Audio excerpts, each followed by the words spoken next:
In this video, I'll be showing you how to make a line chart in Google Sheets. It's a very simple method, so if you find this video helpful, be sure to drop a like and subscribe. But anyways, getting into it, it's very simple to go ahead and do this. So all you want to do is open up your document in Google Sheets. Then click and drag your mouse to highlight the entire data block you want to have for your chart, and move your cursor to the main top ribbon and then go ahead and click Insert. Then go ahead and select Chart as one of the options.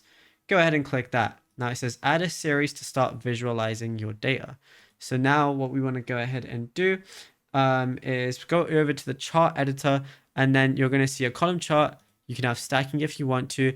Then you just want to select the data range. For example, if you want it to be like A1 to A23, and then, to E to E23 as well. So then once you go ahead and do that, you can add an x-axis if you want to, and you can also customize it as well, but obviously you need some data in it. And once you do that, you'll be good to go. Now, if you found this video helpful, be sure to drop a like and subscribe, and check out other tutorials that we've been posting on the channel as well.